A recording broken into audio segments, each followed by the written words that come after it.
This is Radio Metropolis.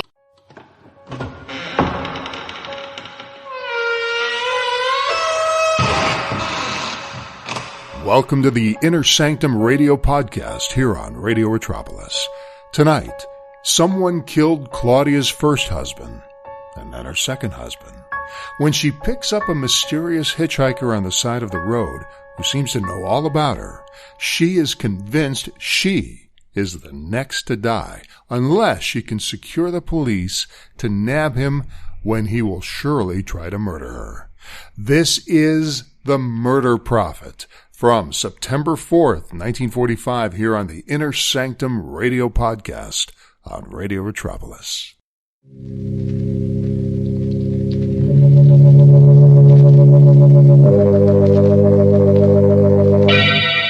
Lipton Tea and Lipton Soup present Inner Sanctum Mysteries, starring Wendy Barrie.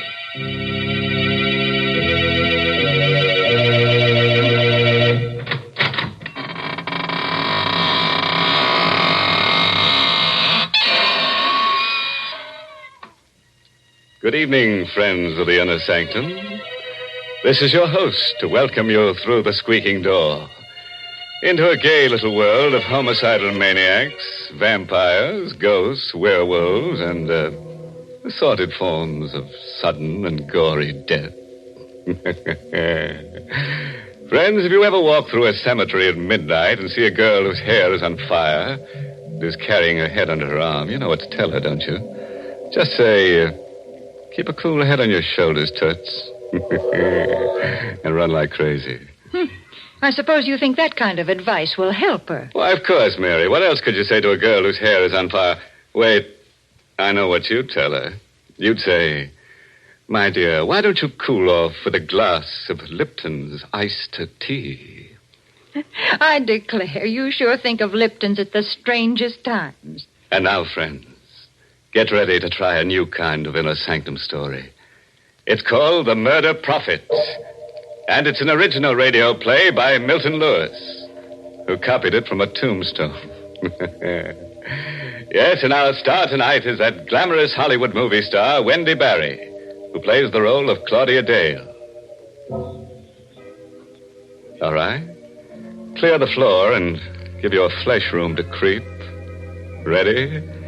Now let's hear Claudia tell us the story in her own words.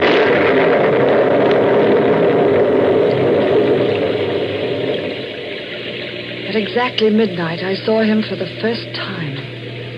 My headlights picked him up when he hailed me along a lonely stretch of road near my home. I wouldn't have stopped, but the storm was so fierce, I felt sorry for him. I drew up to the side of the road. Thank you. Going far? No, not far. Where to? I'll let you know. What's that? Where? There on the side. Tombstone. Oh, there's a cemetery where I picked you up. Yes, Birch Lawn. Cigarette? No, thank you. I don't smoke.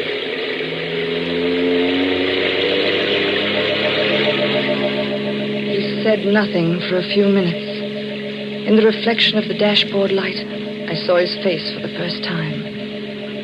Sunken eyes, hollow cheeks, mouth set in a queer grin, a skull barely covered with a thin layer of milk-white flesh.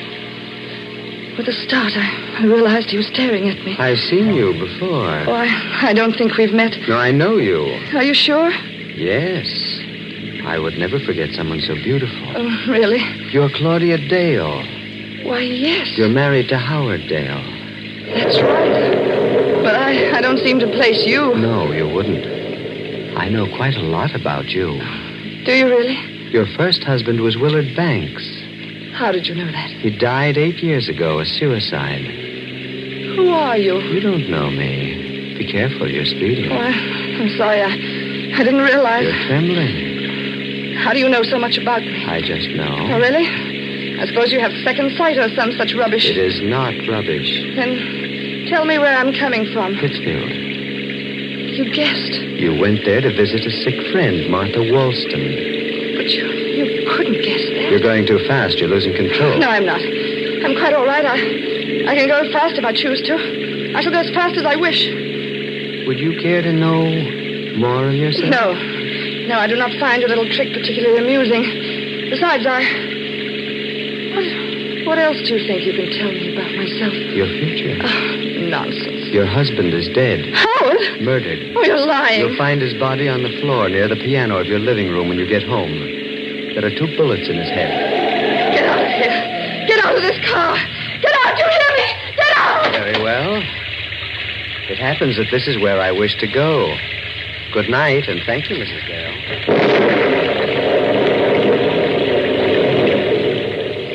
He vanished into the shadows on the side of the road. And then I noticed something white and shining queerly in the spot where he disappeared. I looked closely. It was another tombstone in another cemetery. I raced madly for home, fighting the hysteria that seized me. The nightlight was burning in the living room. It couldn't be true. Howard would take me in his arms and kiss me when I stepped into the house. I rang the bell. No answer. Somehow I managed to get the key in the lock. I ran into the living room. Howard! Don't move. Oh, who is it? I'm right behind you. I've got a gun. Oh, a gun. Do it in the body. Who are you? Turn around. Oh, you murdered him. Keep quiet. Oh, don't come near me. Sit down. Don't touch me. I said sit down. Oh. Sorry I had to slap you. You're losing control. You don't have to scream for the police. Here's my badge. You? Detective Sergeant Quinn. Homicide. Oh, well, I thought you were... Yes, I know. Drink this. Thanks. Feel better? Yeah, much. Who is he? My husband. Sure? Positive. When was he killed? About 20 hours ago. 4 yesterday morning. How do you know? One of the bullets went wild. Hit that clock on the mantel. Where were you yesterday morning? Pittsfield. I stayed with a sick friend, Martha Wollstone. Here, look at these things. I took them out of his pocket. They all his? Yes. Where's the snake ring? There were no rings. But he had one. It was quite valuable. He was never without it. I gave it to him. All right, now look. Did he wear it on the 3rd finger of his left hand? Yes. There's a mark, but no ring. When did you come here? I drove in behind you. You left the front door open. I think I know who killed him. Who? A man I met on the road coming here. He knew my husband had been murdered. You did, huh? He even said his body would be near the piano. When did you see this guy? Oh, 10, 20 minutes ago. Picked him up on the road. Where? At Birch Lawn Cemetery. Where'd you drop him? At another cemetery near here. He seemed to walk behind one of the tombstones. Oh, I know it sounds mad, but it happened just as I said. What's his name? I don't know. But he looked like a human cadaver. Like a man who's dead and... Oh, you don't believe me. Why'd you kill your husband? What? What are you saying? You heard me. Well, I told you I was in Pittsfield. Why'd you go there? Martha was ill. Were you there at 4 yesterday morning? Well, of course. Don't lie. Stop shouting at me. I told you who killed him. What are you trying to do to me? Isn't it enough to come home and find Howard like that without you trying to... Oh, in heaven's name, leave me alone. Leave me alone.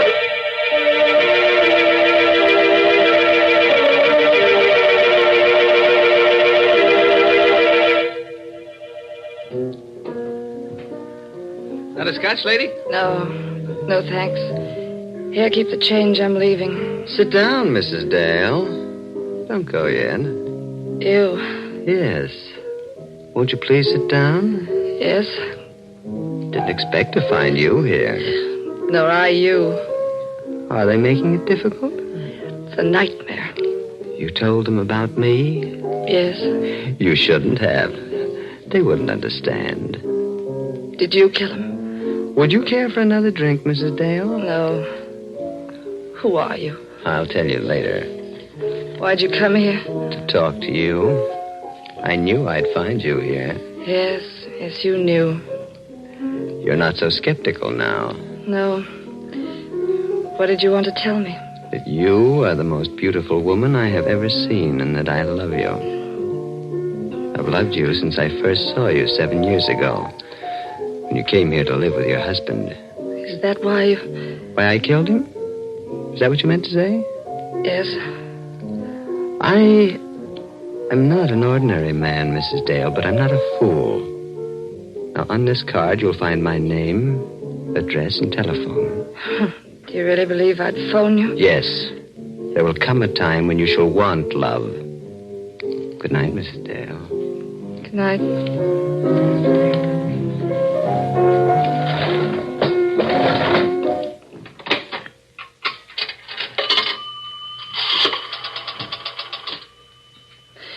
Hello? Operator, get me police headquarters and hurry, please.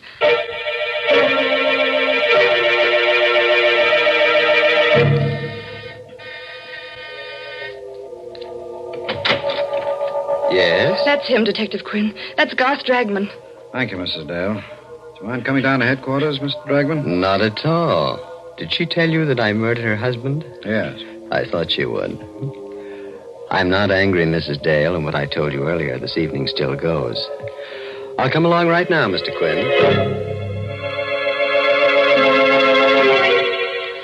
I didn't sleep a wink that night.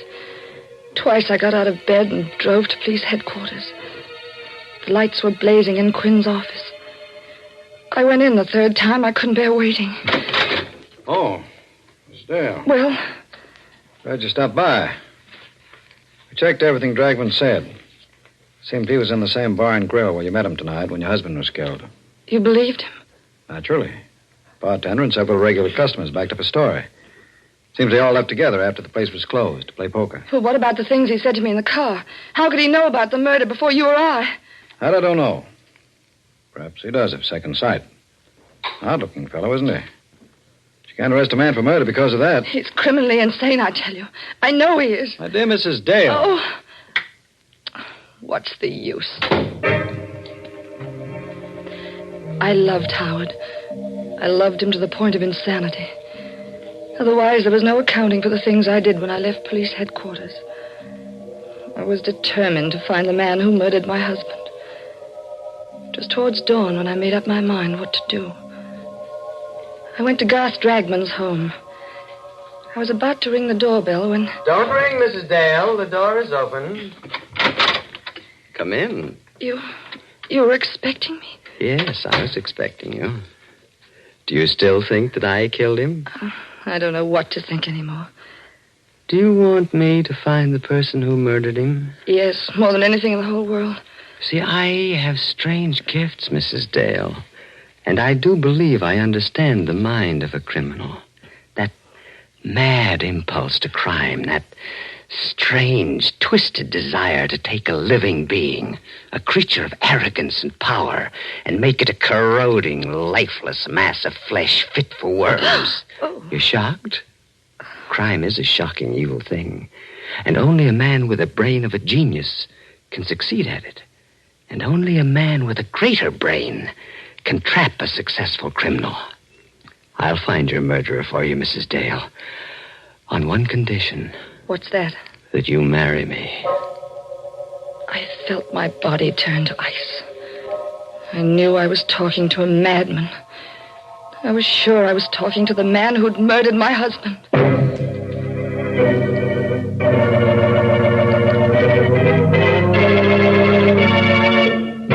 Oh, shucks. It's not so hard to predict a murder. I can do it. It's easy. I predict that there'll be at least one murder every week on Inner Sanctum. Good gracious, yes. You might say it's worth a character's life to appear on this program. Oh, don't feel sorry for them, Mary.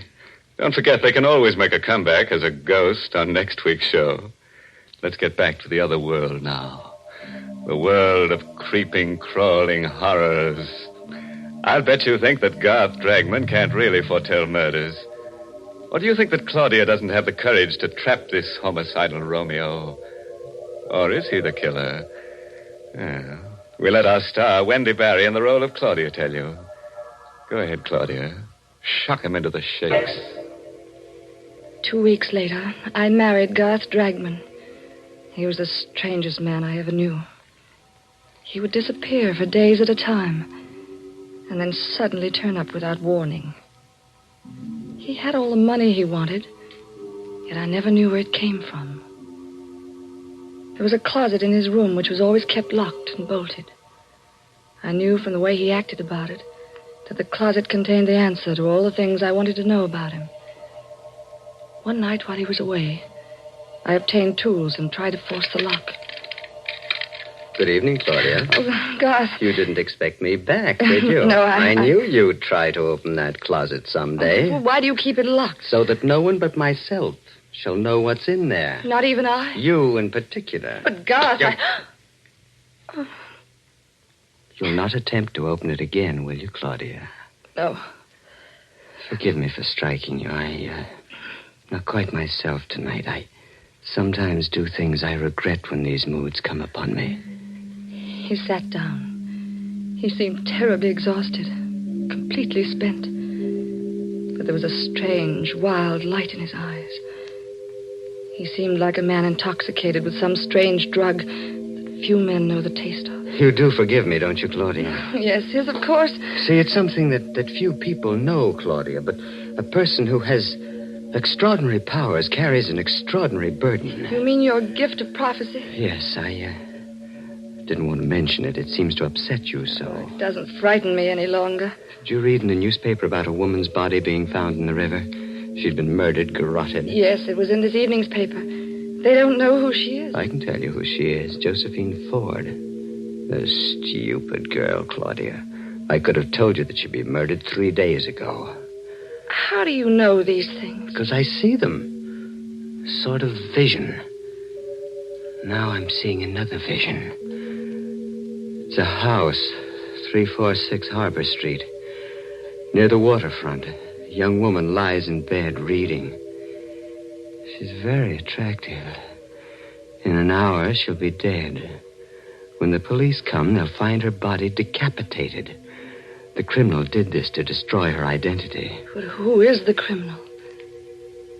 What difference does it make? He'll never be caught. Garth, while you were gone, Martha Wallstone telephoned. She's ill again. Oh. She asked me to come up immediately. Why didn't you go? I was waiting for you to get home before I left. You want to leave immediately? If you don't mind. It's really an emergency. You may go, Claudia. I shall go to sleep. I'm extremely tired.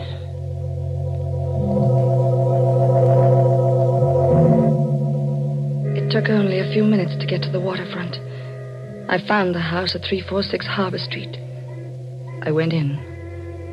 The lamp in the bedroom was burning. I looked at the bed. I fainted. Hey, Mrs. Dale. Think you can sit up now? Detective Quinn. Yes. Hardly expected to find you here.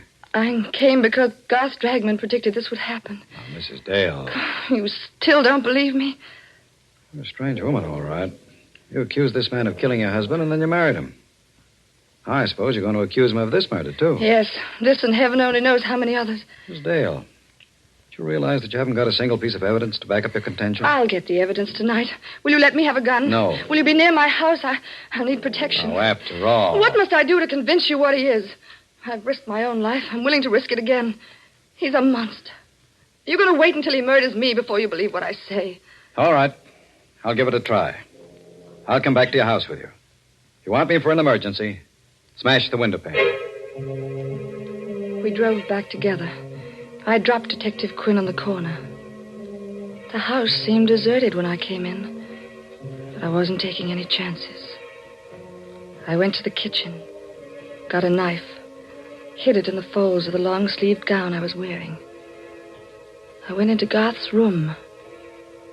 He wasn't there, but the closet door was open. What I saw in there nearly made me ill.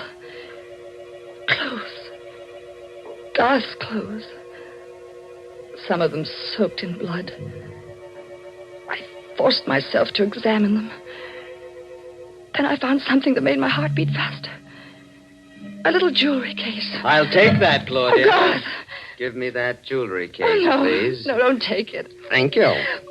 Garth. Get away from that window, Claudia. Go on. Oh, don't shoot, Garth. You were so anxious to see what's in that closet. Well, now you have. And perhaps you'd like to see the latest addition to my collection. It's in this box. That box? Yes, Claudia. A hat box. Garth! Sit down, Claudia. What are you going to do? Tell you who killed your husband. You? No. You. You're insane. I've written out a confession for you to sign. What'll happen if I don't sign it? Well, I credited you with more imagination. Would you like to hear it? Yes. Yes, read it, please. Sit over here, away from that window. Yes. I, Claudia Dale, murdered my first husband, Willard Banks, for his insurance by administering poison. My first husband? Yes, Claudia. See, I mean to make this document strong enough to send you to your death if I wish. I've got all the details here, just how you murdered your first husband, how you killed your second. Shall I go on? No. You know it's all a lie. Will you sign it? Of course not. Just what is your game anyway? If you want to kill me, why don't you shoot? You've been very successful before. There's no reason you shouldn't succeed again. Go on, shoot. You put me in a very difficult position, Claudia. You see, you have found out certain things about me. Things that could cost me my life. I will not tell you again to get away from that window, Claudia. I should prefer to see you live because I love you. But I shouldn't hesitate to murder you. You love me? Yes. You haven't taken me in your arms once since I know you. The right time had not arrived. What do you consider the right time? When I feel that you understand me. When I feel that you, who murdered two men, understand the deep and strange cravings and desires that race in my blood. You really believe I'm a murderess? Of course. That's why I love you. Then the time is now. The time? To take me in your arms. Claudia. He still held the gun. He wasn't more than 2 inches from me. I turned my lips up to him. I twisted my body to get out of the range of his revolver. When I felt his lips touch mine, I slowly let the knife slip into my hand. Slowly, caressingly, I drew my hand up towards his neck. Then I plunged the blade in. Claudia! Detective Quinn! Hurry! I'm coming. What happened? I killed him. And here's the proof that he murdered my husband. I found it in the jewelry case he had in his pocket. It's the snake ring that was missing from my husband's body. Now do you believe me?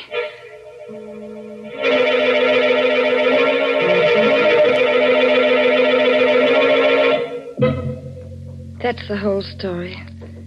I realize that you, as the district attorney, must know all the facts. There they are. Thank you. There are a few points in the story that interest me particularly. First, the confession that he asked you to sign. What about it? The confession says that you were not in Pittsfield at 4 a.m. when your husband was killed. You gave your friend Martha Wallstone a sleeping pill, drove her down here, shot your husband, drove back to Pittsfield, turned Miss Wallstone's bedside clock to 4:15 and wakened her. And you gave her the medicine. She thought it was 4:15 and went back to sleep. Garth was very clever at things like that. He had extraordinary brilliance of the insane. And just one question. Was that the way you murdered Howard Dale? I? Oh, but Garth murdered him. The ring proves it. You never had the ring. You put it in the jewelry box.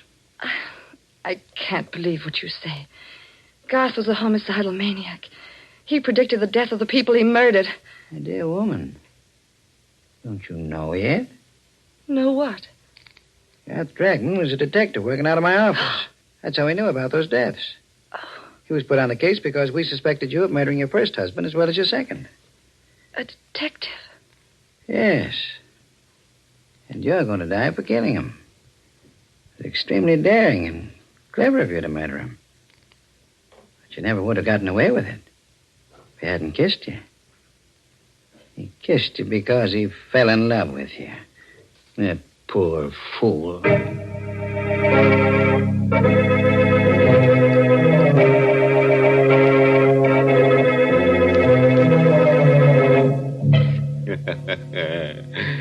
Well, friends, that just goes to prove that you should never pick up hitchhikers who come out of cemeteries at midnight. Well, I bet you've guessed the moral for our story. It's taken from a famous quotation that Harry the Hangman uttered during a nightmare. Never steal the rings of people you murder on account of that's robbery. My goodness, you call that a moral. That's one of the most immoral things I've ever heard you say. All right, Mary, I'll take it back. Here's one you really like. There's many a slip twixt the cup and the Lipton. That's why teaspoons were invented. That's very clever. And now here's a cheerful little thought. You could let a man murder you once, but you'd have to be a stiff to let him do it again. Oh, by the way, this month's Inner Sanctum mystery novel is Puzzle for Wantons by Patrick Quentin. Yes, and next week's Inner Sanctum story, directed by Hyman Brown and brought to you by Lipton Tea and Lipton Soup. Next week's story is about a woman with canary yellow eyes, murderous eyes. Everyone she looks at, she wants to kill. And you know what? She keeps a harpoon in her house. Well, well, you never know what's going to harpoon next. And now I'm afraid it's time to close the squeaking door. So, good night. Pleasant dreams.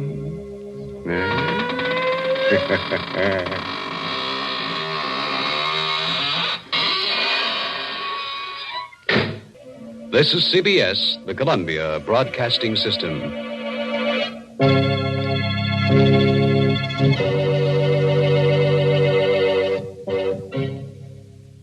And that was The Murder Prophet from September 4th, 1945, here on the Inner Sanctum Radio Podcast on Radio Retropolis.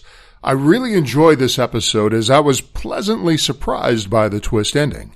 Inner Sanctum has a really annoying way in directing actors to play the red herring of a scene just to throw the audience into what seems like an obvious direction. In this episode, the red herring was Everett Sloane's portrayal of Garth being overly chilling. I mean, Sloane really milked it in a few scenes.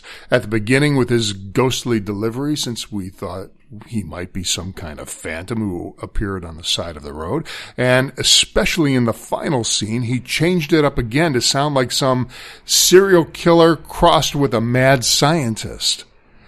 In listening to Sloane's brilliant misdirection, I don't want to take anything away from him. How could anyone possibly think otherwise? And then we find out he was nothing more than a detective working undercover, trying to expose Claudia. He certainly didn't play it that way, but again, he was undercover, but he played it as if he was the killer. But it's interesting that we find out that Garth was the detective after he was killed by Claudia, and the evidence unravels showing her to be the one who murdered both of her husbands and now Garth. Garth was being legitimate with her feelings, but you'd never know from Sloane's performance, and that was deliberate. Great performances, great episode. Everett Sloane, who I mentioned, played Garth, and Shadow fans know him as Lamont Cranston's trusted driver, Shrevey. Classic cinema fans know him a lot better through his work with Orson Welles' Mystery Theater. He was Mr. Bernstein, the attorney, in the classic 1941 movie Citizen Kane. He co-starred with Tony Curtis and Piper Laurie in Universal's 1951 film The Prince Who Was a Thief. Lots of other films, of course, too. Sloane was a frequent fixture on that new visual device that was called television. And in 1950, he portrayed Vincent van Gogh in the Philco Goodyear Television Playhouse production, The Life of Vincent van Gogh, or Gough, I think, as elitists would call it. He appeared in Zorro, The Twilight Zone, Bonanza, Perry Mason, and all the hit parade shows of the 50s and 60s. When I say hit parade, I'm talking about all the hit sitcoms, all the hit dramas. He was in all of them because he was a go-to guy that you wanted to have. He did a very memorable March 23rd, 1963 episode of The Dick Van Dyke Show. He played Henry Walden, titled I'm No Henry Walden.